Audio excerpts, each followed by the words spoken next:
करवा चौथ की कथा भारतीय संस्कृति में विवाहित महिलाओं द्वारा अपने पति की लंबी उम्र और समृद्धि की कामना के लिए किया जाने वाला एक प्रमुख व्रत है। यह व्रत विशेष रूप से उत्तर भारत में लोकप्रिय है, लेकिन अब यह पूरे देश में धूमधाम से मनाया जाता है। करवा चौथ की कथा प्राचीन काल से जुड़ी हुई है और इसके पीछे कई पौराणिक कहानियां हैं। इनमें से एक प्रमुख कथा इस प्रकार है। पुराने समय में वीरवती नाम की एक सुंदर और धर्मपरायण स्त्री थी।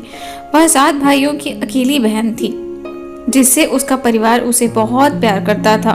वीरवती का विवाह भी एक वीर क्षत्रिय से हुआ था। विवाह के बाद उसने पहली बार अपने पति की लंबी उम्र के लिए करवा चौथ का व्रत रखा। व्रत में यह नियम होता है कि महिलाएं सूर्योदय से चंद्रोदय तक बिना जल अन्न ग्रहण किए व्रत रखती हैं और रात को चंद्रमा को अर्घ देकर ही व्रत तोड़ती हैं। वीरवती ने भी व्रत को रखा, लेकिन दिन भर बिना अन्न और जल के वह बहुत कमजोर हो गई। उसकी स्थिति देख उसके भाइयों से बहन का दुख देखा न गया। भाइयों ने उसे व्रत तोड़ने के लिए प्रेरित करने का उपाय सोचा। उन्होंने पीपल के पेड़ पर एक चमकता दीपक रख दिया और वीरवती से कहा कि चंद्रमा निकल आया है। भाइयों के कहने पर वीरवती ने यह दीपक देखकर उसे चंद्रमा मान लिया और व्रत तोड़ दिया। व्रत तोड़ने के तुरंत बाद वीरवती को समाचार मिला कि उसका पति मृत्युशैया पर है। उसे यह समझ में आया कि उसने व्रत तोड़ने की गलती की है। दुखी होकर वीरवती ने अपने पति के पास जाकर भगवान शिव और माता पार्वती से प्रार्थना की और अपने पति को जीवन दान देने की याचना की।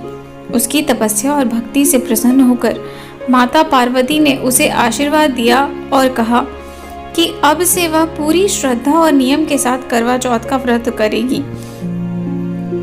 तो उसका पति दीर्घायु होगा। इस प्रकार वीरवती ने अगले वर्ष पूरी निष्ठा के साथ करवा चौथ का व्रत रखा और उसकी भक्ति से उसका पति पुनर्जीवित हो गया। तब से करवा चौथ का व्रत विवाहित महिलाओं के लिए पति की लंबी उम्र और उनके सुखमय जीवन के लिए एक प्रमुख पर्व बन गया। इसके अलावा करवा चौथ की एक और कथा प्रसिद्ध है, जिसमें करवा नाम की एक पतिव्रता स्त्री ने अपने पति को मगरमच्छ से बचाने के लिए यमराज की आराधना की। यमराज ने करवा भक्ति से प्रसन्न होकर उसके पति को जीवन दान दिया और तभी से यह व्रत एक महान पर्व के रूप में मनाया जाने लगा।